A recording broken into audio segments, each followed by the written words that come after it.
آپ کا کیا ریئیکشن ہوتا تھا جس کا کہ بچوں پر بھی اثر پڑتا ہو، ان کے موڈ سوئنگز دیکھ کر، ان کا غصہ دیکھ کر، ان کا وائلنس دیکھ کر؟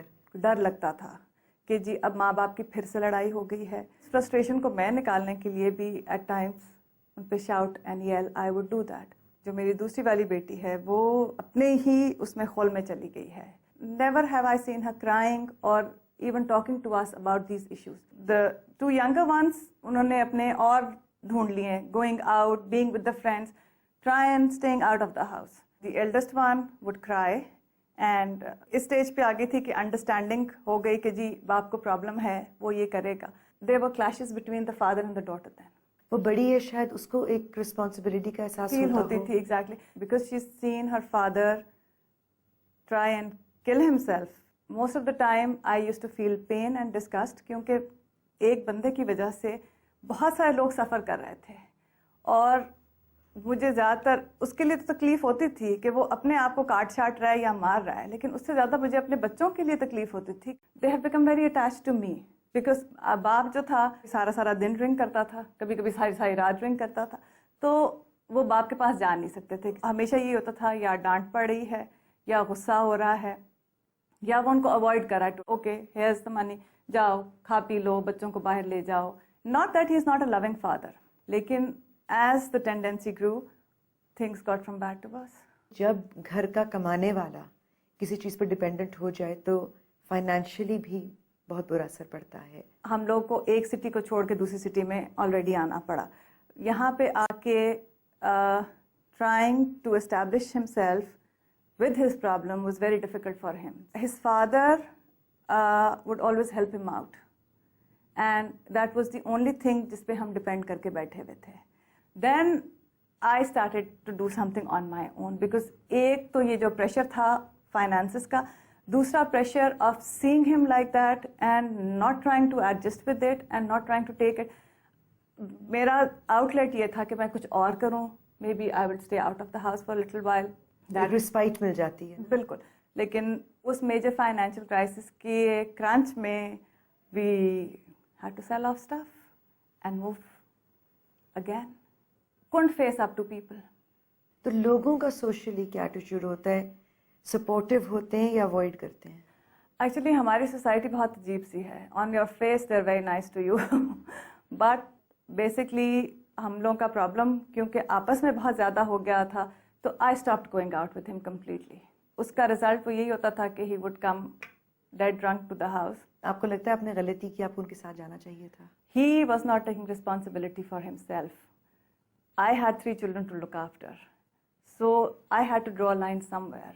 اس کے ساتھ جانے کا مطلب ہے ایک embarrassment factor because he's going to go someplace, he's going to get so drunk that بات چیت کرنا مشکل ہو جائے گی. I distinctly remember going to a place where we were sitting together and people just started to get up and leave. He would go to places and meet people جو اس کے type کے تھے. میرا avoidance factor آ گیا ہوا تھا. The more time I would spend out of the house, the less time I would spend with him or getting mad or getting angry. So us waqt I was thinking about myself, that if I would be angry the whole day, I would be stressed, then what would happen to my children?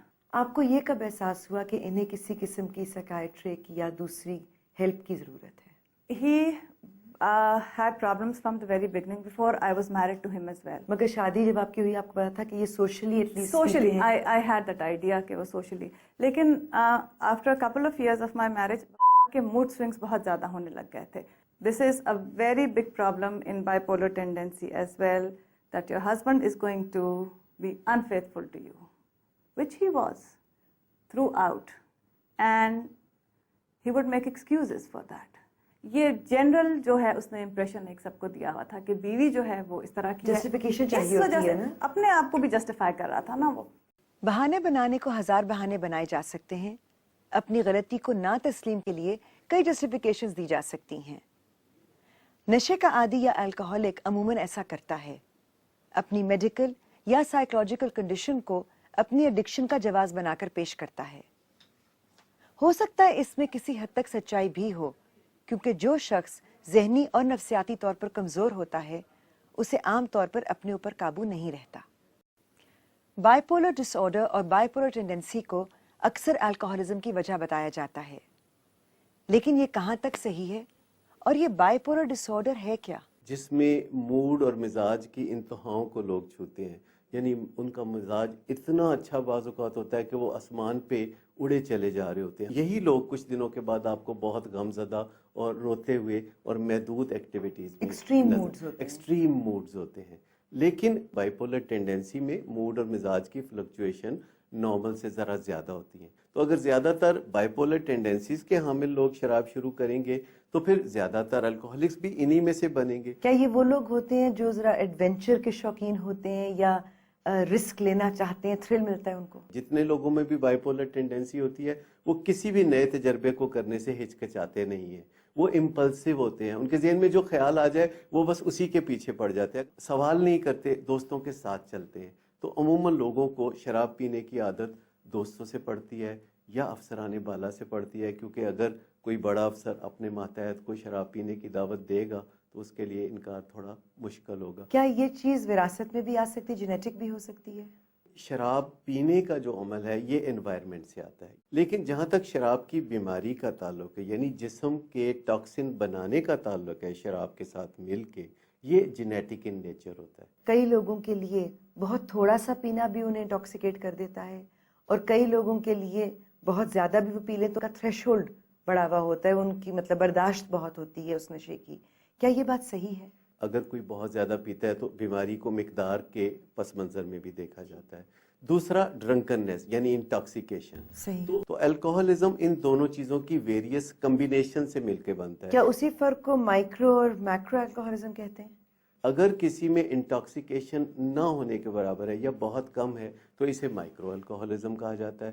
لیکن micro alcoholism کا مطلب یہ نہیں ہے کہ یہ بیماری خطرناک نہیں ہے، کیونکہ اگر کسی کا پیشہ ایسا ہے جیسے کہ کوئی نیورو سرجن ہے یا کسی ایئر فورس کا پائلٹ ہے، اس کی ججمنٹ میں فرق پڑے گا. یہ جو غصہ ہے ڈاکٹر صاحب جو کہتے ہیں کہ جی لوگ وائلنٹ ہو جاتے ہیں شراب پینے کے بعد نشے کی حالت میں، یہ شراب کا اثر ہوتا ہے یا ان کے اپنے اندر کی پرسنالٹی کا مسئلہ؟